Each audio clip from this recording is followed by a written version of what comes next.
So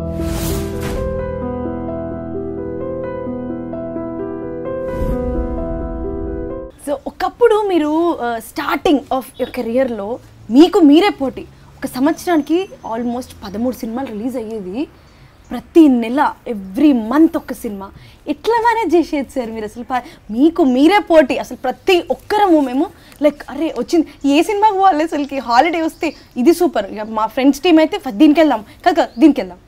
ఎట్లా manage చేసేది మీరు? జనరల్గా నా సైకాలజీ ప్రాబ్లం ఏంటంటే, ఆ రోజుల్లో అంటే నేను పెద్ద బ్యాక్గ్రౌండ్ లేకపోతే ఎవరో ఇంత పెద్ద మనని ఎంకరేజ్ చేసేవాళ్ళు ఎవరు లేరు కదా.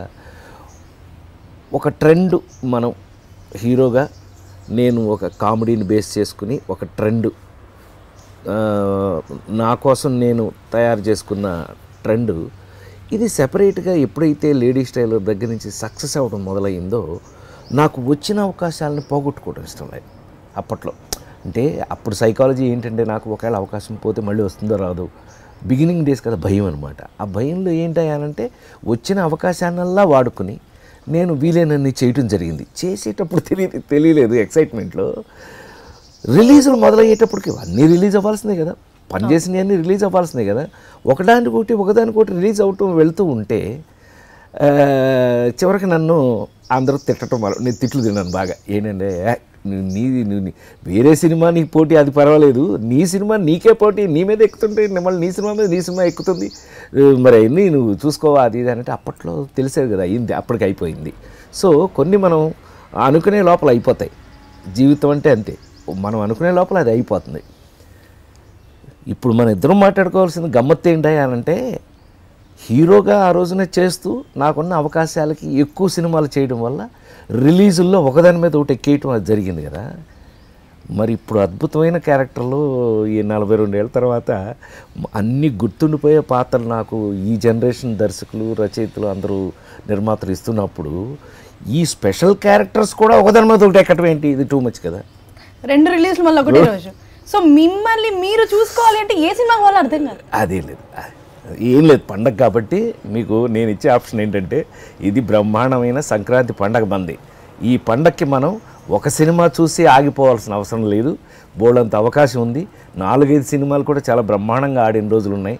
అందుకని హ్యాపీగా ఒక సినిమా చూసి రెండో సినిమా చూసి అన్ని సినిమాలు బ్రహ్మాండంగా ఉంటాయి. అందరూ అద్భుతమైన సినిమాలు తీశారు, మీరు అన్నీ చూడొచ్చు, రకరకాలుగా ఎంజాయ్ చేయొచ్చు. సార్ నాకు మీకున్నది ఎనర్జీ నేను ముసల్దాన్ని అయ్యే వరకు కూడా నాకు కాస్త ఇవ్వండి. చిట్కా ఏంటి? చిట్కా అంటే అమ్మా, మీ బట్టి వాళ్ళు అందరూ నిజంగానే ఎప్పుడు అడిగే క్వశ్చన్ ఇది, మంచి క్వశ్చన్. ఎనర్జీ ఎప్పుడు వస్తుంది? సంకల్పంతో వస్తుంది. మనం ఈ పని చెయ్యాలి అని ఎంత నీకు స్ట్రాంగ్ సంకల్పం అంటే నీకు ఒక డెసిషన్ ఎప్పుడైతే ఉంటుందో దాన్ని బట్టి నీకు ఎనర్జీ ఆటోమేటిక్గా వచ్చేస్తుంది. సో నీకు ఆ పని మీదే ఉంటుంది తప్ప, నా మీద జనరల్ కామెంట్ అదే కదా, నేను పొద్దున వచ్చినప్పుడున్న ఎనర్జీ రాత్రి 2:30 కూడా అట్లాగే ఉంటాడు ఈయన, ఏం మార్పు అంటే మనకు ఆ పని మీద మనకు ఉన్నటువంటి ఇంట్రెస్ట్, ఆ పని మీద. ఇప్పుడు సినిమా ఉంది, సినిమా ప్యాషన్, నాకు ఇష్టం, సినిమా అంటే మనకు బాగా ఇష్టమైనటువంటి ప్యాషన్. సో ఏదైతే ఇష్టం అవుతుందో దాంట్లో మనకి టైర్డ్నెస్ లేకపోతే దాంట్లో విసుకో లేకపోతే ఇంకోటి రాదు అసలు. నేను ఎన్నిసార్లు ఆలోచించినా నాకు అనిపించేది అదే, ఇది మనకి ఇష్టమైన పని, అందుకని మనకు దాంట్లో బోరు కొట్టడం ఉండదు. సో పనిని ఇష్టపడటమే ఇంపార్టెంట్. అది ఏ పనైనా మనం ఇష్టంతో ఎగ్జాక్ట్లీ నువ్వు ఇష్టంతో. ఇప్పుడు అద్భుతంగా చదువుకునే వాళ్ళు ఉన్నారు, అద్భుతంగా కొత్త కనిపెట్టేవాళ్ళు ఉన్నారు, అద్భుతమైన పెర్ఫార్మర్స్ ఉన్నారు, అద్భుతమైన రాజకీయ నాయకులు ఉన్నారు, అద్భుతమైన ఇండస్ట్రియలిస్టులు ఉన్నారు. వీళ్ళంతా ఇలా ఉండడు, అద్భుతమైన పెయింటింగ్ వేసేవాళ్ళు ఉన్నారు. ఇట్లా అందరూ వాళ్ళ దీంట్లో వాళ్ళు గొప్పవాళ్ళు అవ్వడానికి కానీ ఎనర్జెటిక్గా పనిచేయడానికి కారణం దాని మీద ఇష్టమే, ప్యాషన్, దాని మీద ఉన్న ఇష్టం. అది నిజమని నేను నమ్ముతాను. ఏదైనా నాతో స్టార్ట్ అవ్వాలి, నా దీక్ష తీసుకోవాలి. దీక్ష షుడ్ టేక్ దీక్ష. సో ఇప్పుడు ప్రతి ఒక్క సినిమా మీరు స్నేహం నుండి చూసుకుంటే ఇప్పుడు కాలేజ్ కుమార్ వరకు 245 సినిమాలు చేశారు. ఈ 245 డైరెక్టర్స్ మిమ్మల్ని ఊహించుకొని రాస్తారు అన్న విషయం మాకు అర్థమైపోయింది. సో ఆ పర్టికులర్ క్యారెక్టర్ని మీరు ఆ సెకండ్స్లోనే ఎట్లా మోల్డ్ అయిపోతారు? ఇది యాక్చువల్గా ఏంటంటే మాకు ఫిల్మ్ ఇన్స్టిట్యూట్లోనే 2-3 సబ్జెక్ట్స్ చాలా ఉపయోగపడినాయి నాకు. అబ్జర్వేషన్, ఇమాజినేషన్, ఇంప్రవైజేషన్, ఇవన్నీ మాకు అంటే అన్ యాక్టర్ ప్రిపేర్స్లో అంటే ఒక నటుడిని తయారు చేయడానికి సిస్టమ్స్ ఇవన్నీ. అందులో బాగా సక్సెస్ ఏంటంటే అబ్జర్వేషన్. ఇప్పుడు కథ రాసేవాళ్ళు కూడా మనలాంటి మనుషులే కదా. వాళ్ళ ఇమాజినేషన్లో ఎక్కడో చూసిన క్యారెక్టరు, ఎక్కడో తగిలిన క్యారెక్టరు, లేకపోతే ఒక ఇమాజినరీ క్యారెక్టరు ఏదో ఒకటి ఉంది అని అనుకో. ఫర్ ఎగ్జాంపుల్ అది మనం తీసుకోవటమే. మన అబ్జర్వేషన్లో ఇప్పుడు ఆ నలుగురు సినిమా ఉంది. ఆ నలుగురు సినిమాలో ఆ హెవీనెస్, ఆ రఘురామ్ అని ఆ పాత్రికేయుడు క్యారెక్టర్ అనుకోండి, వెంటనే మనం ఒక రామోజీరావు గారిను ఒక ఇట్లా మనకు తెలిసిన వాళ్ళు ఎవరిని అబ్జర్వ్ చేసిన దాంట్లో ఉంటుంది. దాంట్లో క్యారెక్టరేషన్ ఫిట్టింగ్ చేయాలి అని అంటే మా నాన్నగారు ఆయనంత టీచరు, మా నాన్నగారు స్కూల్ టీచరు, ఆయనంత సీరియస్గా ఉండేవారు.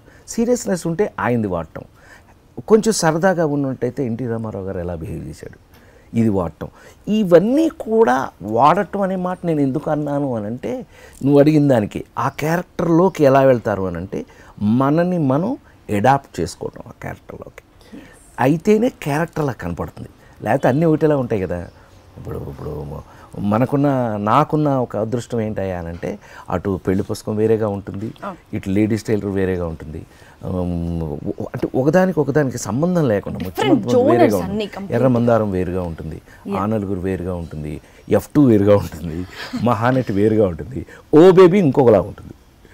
సో వీటన్నిటికీ అవకాశం ఏంటయ్యానంటే, ముందు అద్భుతమైన విషయం ఏంటంటే ఈ జనరేషన్ వాళ్ళు నాకు అవకాశం ఇవ్వటం. ముందు thanks for them.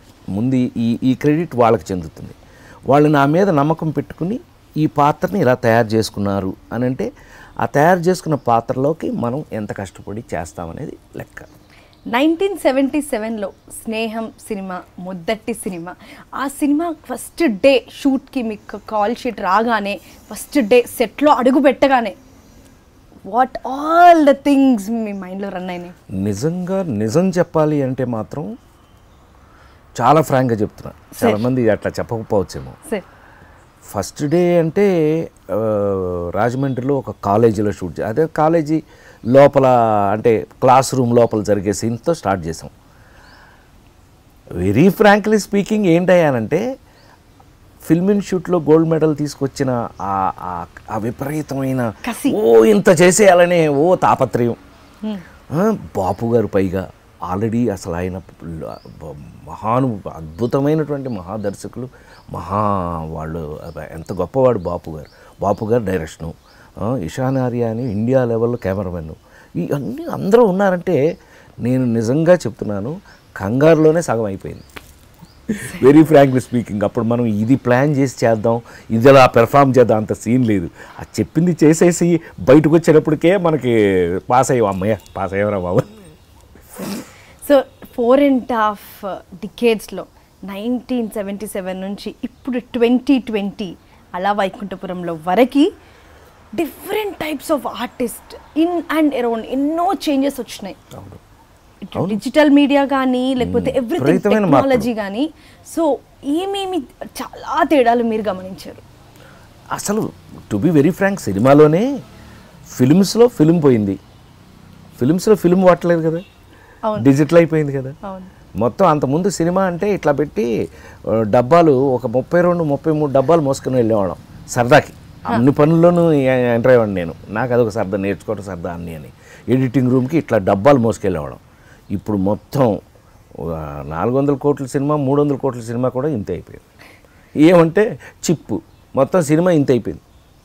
Cinema has become so small. So మార్పులు అనంటే కనుక నా పరంగా చెప్పాలి అనంటే నాకు అది అదృష్టంగా నేను భావిస్తూ ఉంటా. ఎందుకనంటే మిచెల్ కెమెరా అని ఉండేది, ఇంత పెద్ద మన మాయాబజార్లు ఇవన్నీ తీసిన సినిమా కెమెరాలు ఇంత పెట్టి వస్తే ఇట్లా కెమెరా మూవ్ అవుతుంది. ఒక దాంట్లోంచి ఒక స్ట్రైట్గా వ్యూ ఫైండర్ కనపడదు, పక్కన వ్యూ ఫైండర్ వేరేగా ఉంటుంది, ఫ్రేమ్ వేరేగా ఉంటుంది, అందులో చూసి మూసి ఈ ఫ్రేమ్ని వీళ్ళు ఆ కెమెరా దగ్గర నుంచి ఇదిగో ఇప్పుడు వీళ్ళు తీస్తున్నారు 7D 5D ఈ కెమెరాల వరకు కూడా 5Dలు ఈ కెమెరాలు వచ్చేసినాయి కదా, అంటే ఏంటి ఆ స్టిల్ తీసేస్తున్నారు, దాంతోనే సినిమా కూడా తీసేస్తున్నారు. అంత మార్పులు అంటే జనరేషన్లో మధ్యలో ఎన్ని రకాల కెమెరాలు మారుతూ వచ్చినాయి, ఎన్ని రకాల 3-4 జనరేషన్లు మారి వచ్చాను నేను ఇప్పటికి. ఇప్పుడు కుర్రాళ్ళు అంటే సూపర్ స్టార్ మహేష్ బాబు దగ్గర నుంచి బన్నీ అల్లు అర్జున్ దగ్గర నుంచి జూనియర్ ఎన్టీఆర్ దగ్గర నుంచి అందరూ లవ్లీ బాయ్స్ వీళ్ళందరితో పనిచేస్తున్నాను అని అంటే ఒక్కోసారి నమ్మబుద్ధి ఇది.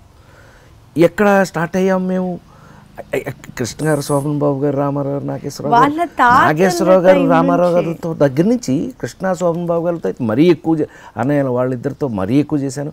ఆ జనరేషన్ నుంచి ఇప్పుడు ఈ జనరేషన్ వరకు నెక్స్ట్ జనరేషన్స్ మారుతూ వీళ్ళందరితోనూ కూడా నేను బాగానే అడ్జస్ట్ అయ్యానని ఓబీబీ వరకు నమ్మొచ్చు. నువ్వు బోళ్ళన్ని మార్పులు, కెమెరాలు మారినాయి, ఆర్టిస్టులు పెర్ఫార్మెన్సెస్ మారినాయి.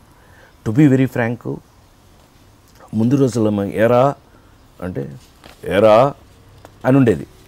ఇప్పుడు అసలు ఎంత అయిపోయినాయి, ఇక్కడికి వచ్చేసి కెమెరా ఇక్కడ పెట్టి ఎంత సెన్సిటివ్ అయిపోయిందంటే ఏరా అనే పరిస్థితికి వచ్చాం. అంటే మార్పు, జనరేషన్ మార్పులు, అన్ని రకాల మార్పులు వచ్చినాయి. బట్ ఇంకా ఇక్కడ ఉండడానికి కారణం మాత్రం నేను జనరేషన్ మార్పుకి నేను వాళ్ళ తగినట్టుగా నేను అడాప్ట్ అవటమే నేను అనుకుంటున్నాను. సో ఒక సెరమిక్ ఇంజనీరింగ్ స్టూడెంట్గా కాలేజ్ డేస్ ఇప్పుడు మీ క్లాస్మేట్స్ ఏమంటున్నారు? నాకున్న ప్రాబ్లం ఏంటంటే యాక్చువల్గా గూడూరులో సెరమిక్ ఇంజనీరింగ్ చదివాను నేను.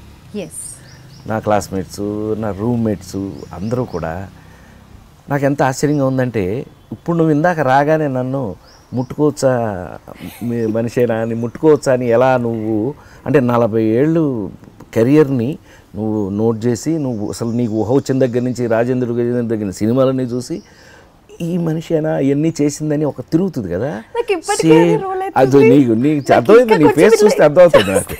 సో ఈ ప్రాబ్లము నాతో పాటు చదువుకున్న వాళ్ళు, నా రూమ్లో ఉన్న వాళ్ళు కూడా రాజా, నన్ను రాజా అంటారు వాళ్ళందరూ. ఇట్లా ఏంట్రా రారా అని నేను భుజమే చేయిస్తే వాళ్ళకి వింతగా ఉంది. నిజమేనా, నేనేనా ఆ రూమ్లో పక్కన మనం పడుకున్నవాడేనా, మనం ఆడుకున్నవాడేనా? అదొక గమ్మత్తైన స్థితి. ఇది మరి సెలబ్రిటీస్కి ఉన్న ప్రాబ్లం నాకు తెలియదు కానీ, బట్ నేనైతే మాత్రం వాళ్ళ మీద ఎక్కేసి సంకలో ఎక్కేసి నేను చాలా హ్యాపీగా ఉంటాను. వాళ్ళకి మాత్రం ఆ ఎంబారసింగ్ ఇంకా అలా ఉంది. ఇది నిజమేనా? ఇప్పుడు నేను కనపడను, ఇప్పుడు మీకు నేను ఎక్కడ కనపడతాను? నువ్వు గజేంద్రుడు కనపడతాడు, లేకపోతే రాజేంద్రుడు కనపడతాడు.